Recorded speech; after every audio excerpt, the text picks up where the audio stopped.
Bonsoir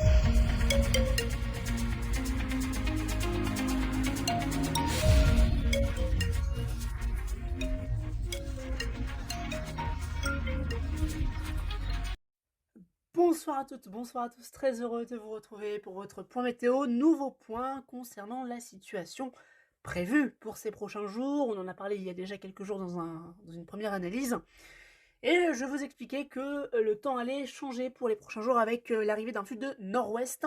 Alors cela se confirme pour la semaine à venir, on va le voir dans quelques instants.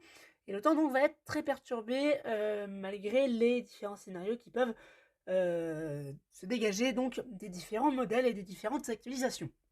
Donc en globalité, pour les prochaines heures déjà, ce qu'on va surveiller, c'est l'arrivée d'un coup de vent sur le nord-ouest du pays. On va le voir avec cette animation.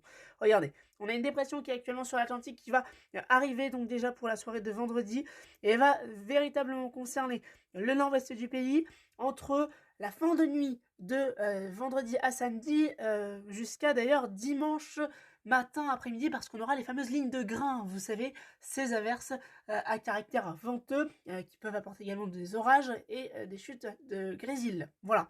Donc, cette perturbation apportera un coup de vent sur le nord-ouest. On va tout de suite regarder d'ailleurs les prévisions au niveau des rafales de vent. Donc, vous le voyez, des grains qui pourraient atteindre localement les 110, peut-être 120 km/h sur le littoral.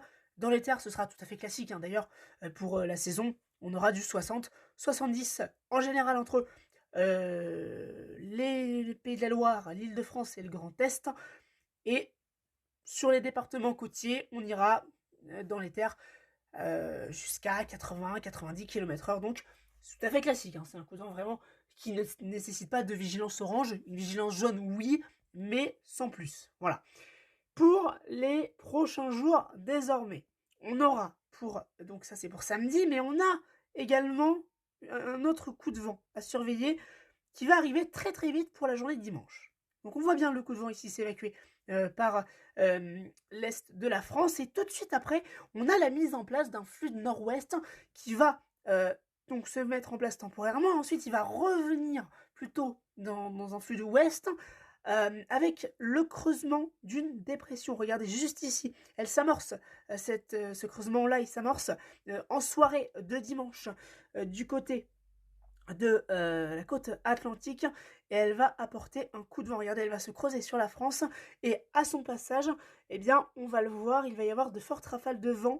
Alors ça reste encore à confirmer exactement pour savoir si on parlera plutôt d'un fort coup de vent ou d'un coup de vent tout à fait classique parce qu'il y a encore quelques incertitudes. Mais donc, on le voit ici, ces rafales de vent qui vont arriver par la côte atlantique entre le sud-Bretagne et le nord-Gironde et qui vont apporter dans les terres, a priori, des rafales aux alentours de 80-90 km/h selon le modèle arpège, ça reste à confirmer. Voilà, vous le voyez donc, ces rafales qui vont balayer le pays entre donc la la soirée de dimanche pardon, et la journée de lundi. Donc ça c'est pour l'autre coup de vent prévu, donc c'est pas fini encore, hein. Il y aura d'autres événements à suivre, on va le voir.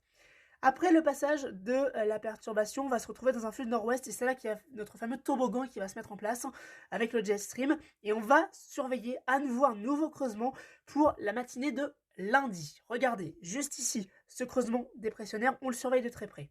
Pourquoi? Parce que ce creusement dépressionnaire, il va être alimenté par le fameux jet stream, vous savez, ce courant de vent en altitude qui circule à 7 km au-dessus de nos têtes. Et le jet stream sera puissant et avec le creusement dépressionnaire, et bah regardez, ça va se creuser très très rapidement. La trajectoire reste à affiner parce que certains modèles la voient plus au sud, donc du côté de l'Espagne, la Galice notamment. D'autres la voient plus au nord, du côté de la Gironde, des Landes et du Pays Basque. Donc il faudra affiner ça, on va le voir d'ailleurs avec la comparaison des modèles. En tout cas, selon le modèle arpège, on a ce scénario tempétueux qui se dessine. Regardez, elle se creuse à 975 hectopascales, cette dépression, et les isobars sont très resserrés. Et au vu de ce resserrement isobarique, eh bien, les rafales de vent modélisées par le modèle arpège sont assez incroyables. Regardez, puisque les rafales modélisées vont jusqu'à 150, 160, voire même localement 170 au large du golfe de Gascogne. Donc, ça montre à quel point le resserrement isobarique pourrait être fort. Je parle au conditionnel parce que c'est pas encore certain. Et dans le scénario de Arpège, donc on retrouverait des vents forts entre le Pays Basque en remontant jusqu'aux Charentes et en entrant d'ailleurs même dans les terres du côté du Massif central, du Limousin notamment. Ce seraient vraiment les régions les plus impactées par cette dépression-là. Cependant, les scénarios divergent, comme je vous l'ai dit, puisque le modèle GFS, lui, entrevoit cette dépression un petit peu plus au sud, un petit peu moins creuse aussi d'ailleurs. Regardez, vous voyez bien ici le cœur dépressionnaire qui passerait au large du golfe de Gascogne, enfin au large, sur la France donc.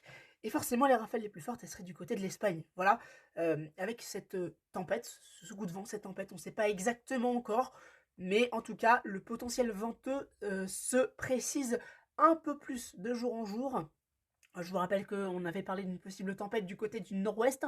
Les scénarios ont revu ce potentiel plus au sud, donc il faudra évidemment affiner cela, mais le potentiel venteux est véritablement à surveiller. Voilà, donc on le verra bien sûr pour la journée de mardi, donc on refera un nouveau point concernant cette prévision-là aux alentours de dimanche, sans doute, pour vraiment confirmer le risque, parce que évidemment là on n'est que vendredi soir, donc il y a encore le temps de voir venir. Et ce qu'on surveille aussi, je vous en avais parlé, c'est la neige. Oui, la neige, effectivement, qui va arriver donc sur le pays. Alors on va zoomer, si vous le voulez bien, sur l'Europe de l'Ouest pour voir un peu ce qui va se passer. Parce qu'avec l'arrivée de ces dépressions, et oui, eh bien, ce qu'il va falloir surveiller, c'est la neige. Déjà dimanche, on pourrait avoir des chutes de neige dans l'est du pays au contact de l'air froid. Ce serait déjà plutôt dans un premier temps sur les reliefs. Voilà, sachez-le.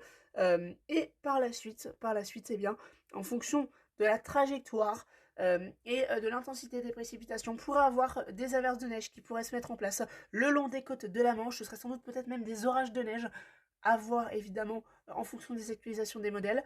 Quelques chutes de neige également seraient possibles sur le grand est du pays.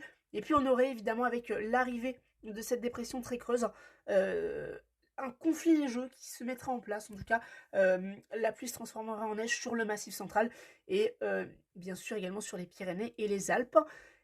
Et en plus de cela, il faudra surveiller un possible épisode pyrénéen au niveau de l'accumulation des précipitations, puisqu'on pourrait atteindre localement dans le sud-est, ça reste à confirmer, mais on pourrait atteindre les 100-150 mm, donc prudence. Là aussi, on aura l'occasion d'en reparler, mais déjà, je vous fais un petit peu une approche de ce qui pourrait se passer pour les prochains jours. Voilà, donc ce qu'il faudra surveiller, le vent, avec donc ce potentiel tempétueux pour le sud-ouest entre la journée de mardi et la journée de mercredi.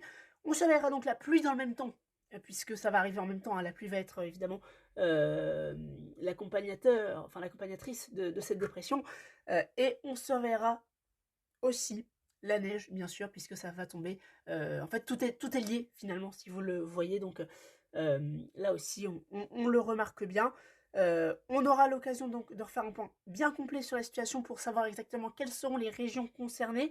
Je peux juste vous dire que le sud-ouest sera exposé à un risque tempétueux et à un risque pluvieux, que les régions plus au nord, donc du côté du nord-est, du côté également des côtes de la Manche, seront eux exposés pour demain et dimanche à un risque de coup de vent et également d'averses orageuses, le fameux ciel de traîne classique que l'on connaît. Et puis pour les sommets montagneux, pour les Alpes, les Pyrénées, les Vosges, le Jura et le Massif central, ce sera forcément de la neige seule en altitude. Pour les cumuls, a priori, selon les modèles déjà, peut-être plus d'1 mètre sur certains sommets, on aura l'occasion d'en reparler, puisque il faudra affiner tout cela en fonction de l'intensité des précipitations. Et si on va voir un petit peu plus loin, eh bien, on voit que ce décrochage polaire, en quelque sorte, va stagner un moment sur la France. On va le retrouver une bonne partie de la semaine, mercredi, jeudi même d'ailleurs, et même vendredi, avant peut-être un retour de l'anticyclone, peut-être un air légèrement plus doux, plus à l'ouest, qui restera froid a priori plus à l'est, vous le voyez, puisque pour le week-end prochain, ça reste très loin, mais on pourrait avoir pour le week-end prochain la persistance du froid, peut-être plus humide du côté du Grand Est, peut-être un peu plus sec du côté de la Bretagne et de l'Ouest, mais on aura l'occasion d'en reparler parce qu'on va aller encore jeter un coup d'œil plus loin, évidemment, mais on aurait peut-être également le retour d'un flux de sud-ouest avec peut-être le retour de l'anticyclone ou des dépressions. Là, on s'avance beaucoup trop, vous l'avez bien compris, mais donc peut-être la persistance du froid toute la semaine, et on verra pour la suite, parce que pour le week-end prochain, rien n'est encore fixé. Voilà tout, donc vous savez à peu près tout sur le temps prévu pour ces prochains jours, à temps très perturbé, avec pluie, vent, neige, froid également. Soyez donc très prudents, on refera un point d'ici lundi pour confirmer ou non le risque tempétueux. Et bien sûr, vous pourrez retrouver sur Instagram, Facebook et également Twitter tous les bulletins et toutes les prévisions détaillées pour les prochains jours, notamment pour la journée de dimanche concernant le coup de vent prévu sur les régions centrales. Je vous souhaite de passer une très bonne soirée, un très bon week-end et à très bientôt.